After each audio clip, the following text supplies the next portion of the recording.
Friends, welcome to connecting dots. ఈరోజు మనము June 3న న్యూస్లో ఉన్న ఒక ఎడిటోరియల్ ఆర్టికల్ గురించి చూద్దాము. ఇది ఇండియాకి 2024-2025కి సంబంధించిన ఎఫ్డీఐ ఇన్వెస్ట్మెంట్ ఎంత ఉంది అనే దాని మీద డిస్కషన్ అనమాట. First $81 billion total FDI inflows ఉన్నాయంట ఇండియాలోకి 2024-25కి సంబంధించి. కానీ నెట్ ఎఫ్డీఐ ఇన్ఫ్లోస్ మాత్రం 353 మిలియన్సే ఉన్నాయంట. మిగతాదంతా అవుట్ఫ్లో అయిపోయింది.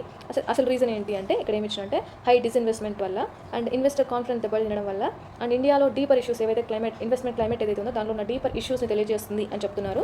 నెక్స్ట్ ఇంకొకటి కన్సర్న్ ఏంటంటే FDI to GDP gross capital formation అనేది చాలా తక్కువ ఉందంట.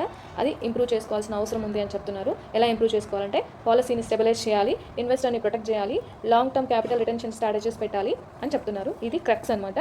దీనికి సంబంధించిన ఒక ఎంసీక్యూ చూద్దాము. 2024-25కి సంబంధించి ఎఫ్డీఐ ఇన్ఫ్లోస్ $81 బిలియన్ ఉన్నాయని చెప్తున్నారు. ఇక్కడ గ్రాస్, నెట్ కాదు, గ్రాస్, ఇది కరెక్ట్.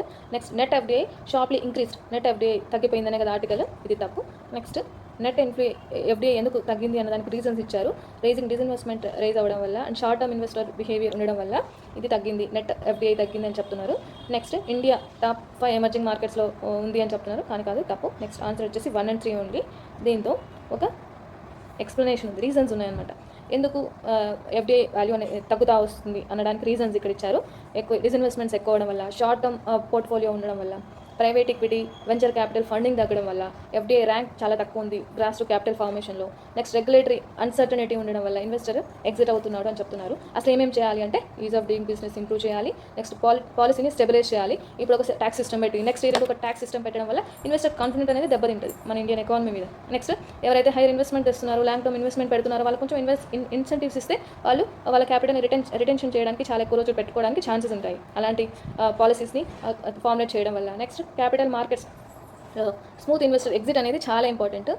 ఎక్కువ టఫ్ ఉంది ఎగ్జిట్ పాలసీ అంటే ఇన్వెస్ట్ చేయడానికి ఆలోచిస్తారనమాట. నెక్స్ట్ అలాంటిది కాకుండా ఇలాంటి ప్రాబ్లమ్స్ తీసేయడానికి కొన్ని పాలసీని ఫ్రేమ్ చేయాల్సి ఉంటుంది. ఇన్ఫ్రాస్ట్రక్చర్ అండ్ లాజిస్టిక్స్ని అలాంటి వాటిలో ఇన్వెస్ట్ చేయడం వల్ల, స్ట్రెంథెన్ చేయడం వల్ల ఇన్వెస్టర్ కాన్ఫిడెన్స్ అనేది పెరుగుతుంది అనమాట. Next mains answer practice question వచ్చేసి ఇదనమాట. India's net FDI inflows have sharply declined despite a high record inflows in 2024-25. Discuss the reasons behind the divergence and suggest the policy measure to ensure sustainable foreign investment. A కంట్రీకైనా foreign investment అనేది biggest asset అనమాట. Foreign investment ఉంటే technology transfer అవుతుంది, at the same time employment generate అవుతుంది. కాబట్టి country అనేది develop అవ్వడానికి ఎక్కువ scope ఉంటుంది. కాబట్టి ఏ కంట్రీ అయినా ఫారిన్ ఇన్వెస్ట్మెంట్ని ఎక్కువ తెచ్చుకోవడానికి చూడాలి, కానీ